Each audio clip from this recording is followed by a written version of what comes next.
పెళ్ళైనా పండగైనా వేడుక ఏదైనా పట్టు చీరల ప్రత్యేక వేదిక వారాహి సిల్క్స్. విజయ్ గారు, ఫస్ట్ ఇంటర్వ్యూ కాబట్టి అసలు ఏంటండి మీ ఫ్యామిలీ బ్యాక్గ్రౌండ్ ఏంటి, ఎక్కడి నుంచి వచ్చారు? మా ఫ్యామిలీ బ్యాక్గ్రౌండ్ అని చెప్పాలంటే తెనాలి మాది.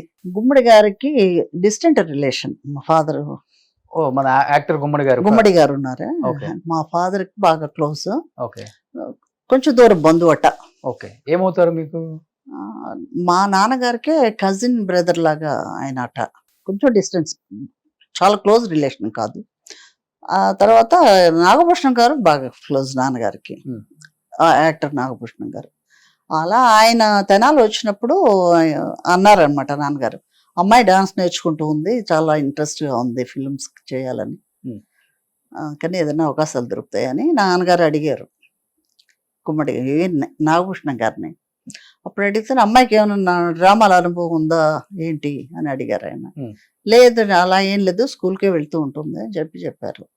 కొంచెం డ్రామాలు ఏదైనా ప్రాక్టీస్ చేయమని చెప్పండి, అది కొంచెం అనుభవం వస్తే ఆ తర్వాత చూద్దాం, మెడ్రాస్ వస్తే చూస్తాను, నలుగురికి చెప్తాను నేను అని చెప్పి అనటం జరిగింది.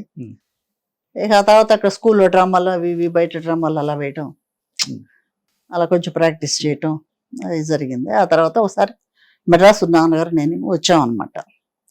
వచ్చినప్పుడు ఎవరో చెప్పారు, పి చంద్రశేఖర్ రెడ్డి గారు కదా. అవును. ఆయన ఏదో ఒక పిక్చర్ చేస్తున్నారు, కనిపించండి అని. సో వాహిని స్టూడియోలో ఉన్నప్పుడు వెళ్ళామన్నమాట.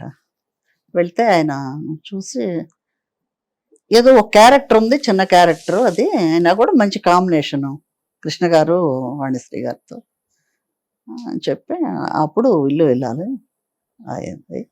ఆ తర్వాత అనౌన్స్ చేస్తున్నారు జగమే మాయ గురించి.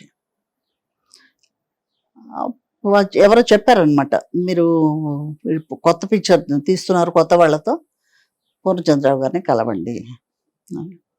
అప్పుడు ఇక్కడ మన విజయరాఘవాచారి రోడ్డు అనుకుంటాను, ఆంధ్ర క్లబ్ పక్కనే వాళ్ళ ఆఫీస్. నాన్నగారు నేను అక్కడికి వెళ్ళాము. అప్పుడు జగమే మాయ అనౌన్స్ చేస్తున్నారు కదా, అప్పుడు వాళ్ళు ఫొటోస్ అవి చూసి అదే 1-2 సార్లు లుక్ టెస్ట్ ఓకే చేశారనమాట. అది ఎంత ఉంటుంది ఏజ్ అప్పుడు మీకు జగమే మాయ సెలెక్ట్ చేసినప్పుడు?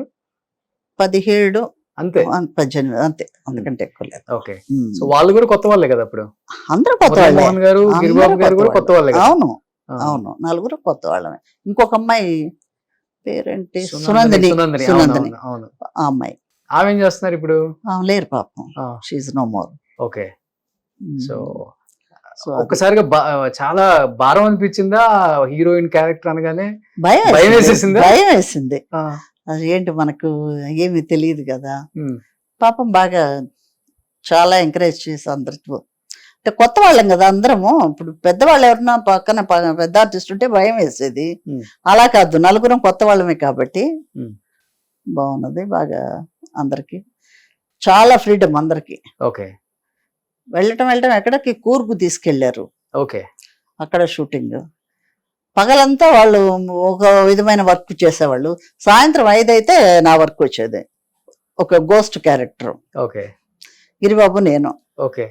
సో నైట్ 12-1 గంట వరకు తీసేవాళ్ళు ఆ వర్క్. సో డైలీ దెయ్యం గారు అని పిలిచేవాళ్ళు అందరూ సెట్లో. దెయ్యం గారు వచ్చేసారా, నైట్ మాకు నిద్ర లేదా అనేవాళ్ళు. ఓకే. సో చాలా జాలీగా, చాలా ఆ రోజుల్లో షూటింగ్స్ వేరు కదండి. గోల్డెన్ పీరియడ్ అదంతా. అవునవునవును. మైసూర్ ప్రీమియం స్టూడియో, తర్వాత అక్కడ నుంచి వచ్చి ప్రీమియం స్టూడియోలో షూటింగ్. ఓకే. కళ నెరవేరిందని ఫీల్ అయ్యారు? అవునవును, చాలా హ్యాపీగా అనమాట. జనవరి 1 వస్తే అందరూ అనేవాళ్ళు, పూర్ణచంద్రరావు గారి చేతి నుంచి డబ్బు తీసుకుంటే చాలా లక్ అని. వరుసగా అందరం వెళ్ళేవాళ్ళం, గిరిబాబు గారు, మురళీమోహన్, అందరం, చాలా మంది ఆర్టిస్టులు, రాజ్బాబు, అందరూ వెళ్ళేవాళ్ళం మార్నింగ్ ఆఫీస్ కి. వెళ్తే అందరికి 101 రూపాయి కవర్లో పెట్టి ఇచ్చేవారు ఆయన.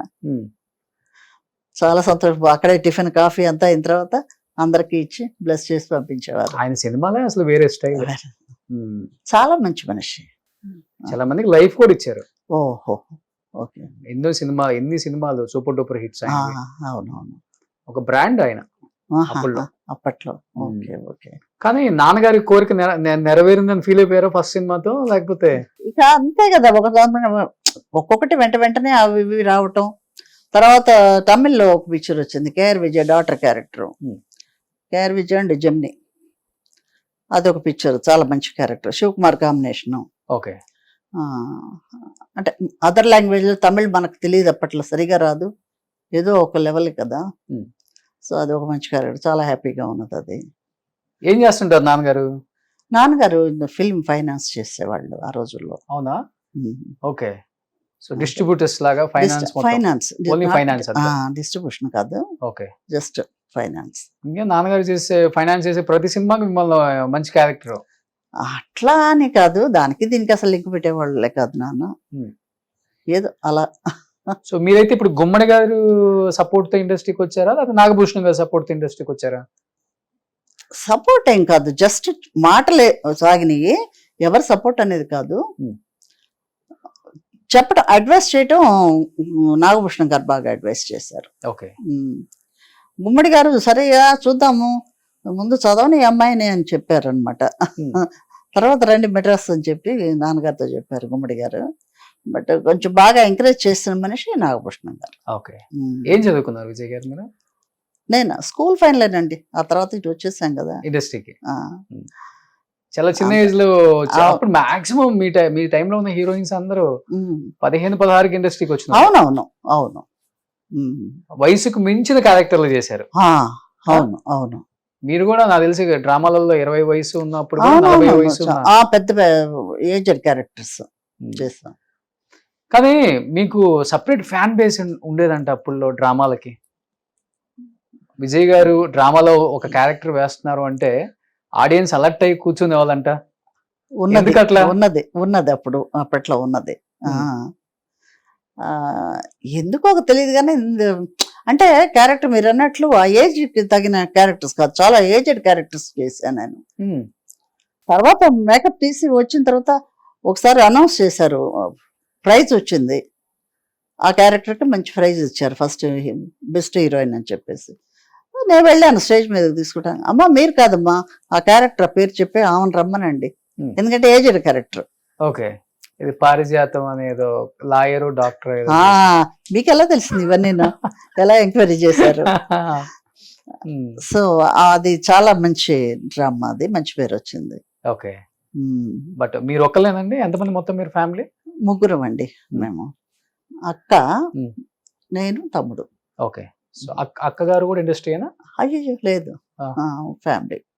మా మేనమాకు పెంచి పెళ్లి చేశారు, ఆమెకు 3 కూతుర్లు, వాళ్ళంతా సెటిల్ అయ్యి ఉన్నారు. Well settled.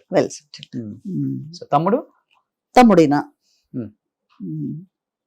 అంతే. ఈ మధ్య అమ్మగారు పోయారు. ఓకే. అంతకుముందు నాన్నగారు కాలం చేశారు. సుమన్ టీవీలో మీ పర్సనల్ అండ్ బిజినెస్ ప్రమోషన్స్ కోసం కింది నెంబర్కి కాంటాక్ట్ చేయండి.